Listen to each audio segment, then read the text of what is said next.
সম্মানিত এলাকাবাসী, রোজাদার ভাই ও বোনেরা, সেহরি খাওয়ার সময় হয়েছে, ঘুম থেকে উঠুন। সেহরি খাওয়ার সময় হয়েছে, ঘুম থেকে উঠুন। আহলান সাহলান মাহে রমাদান। বছর ঘুরে ফিরে আসছে মাহে রমজান। রমজান সংযম শিক্ষার মাস, মাগফিরাতের মাস, মুক্তি অর্জনের মাস। রাসূলুল্লাহ সাল্লাল্লাহু আলাইহি সাল্লাম বলেন, যে ব্যক্তি কোনো রোজাদারকে ইফতার করাবে তার গুনাহ মাফ হয়ে যাবে, সে জাহান্নাম থেকে মুক্তি লাভ করবে এবং রোজাদার ব্যক্তির সওয়াবের সমপরিমাণ সওয়াব সে লাভ করবে। তবে ওই রোজাদার ব্যক্তির সওয়াব কম করা হবে না। সুনানে তিরমিজি হাদিস 807। ফলে বোঝাই যাচ্ছে কোনো রোজাদারকে ইফতার করানো কতটা ফজিলতের কাজ। আর এই বিরাট ফজিলতের কাজের সুযোগ আপনাকে করে দিচ্ছে voyageasian.news।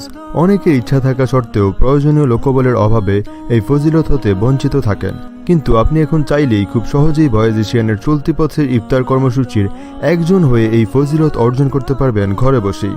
এশিয়ার বাঙালি কমিউনিটির একমাত্র মুখপাত্র voyageasian.news প্রতি বছরের মতন এবারে রমজানেও ঢাকা এবং ঢাকার বাহিরে পথসারী রোজাদারদের ইফতার করানোর উদ্যোগে চলতি পথে ইফতার পরিচালনা করতে যাচ্ছে ইনশাআল্লাহ।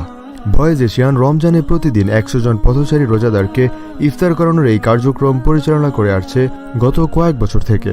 চলতি পথে ইফতার নামে এই বিশেষ কার্যক্রমের আওতায় প্রতিদিন 100 জন রোজাদারকে ইফতার করাতে আমাদের প্রায় 17 থেকে 20 হাজার টাকা খরচ হয়। 30 রমজানে ইফতার করানোর জন্য সর্বমোট বাজেট গিয়ে দাঁড়ায় 5 থেকে 6 লাখ টাকা। চলতি পথে ইফতারের একজন গর্বিত অংশীদার হতে আমাদের সাথে যোগাযোগ করুন 016371744888 নাম্বারে।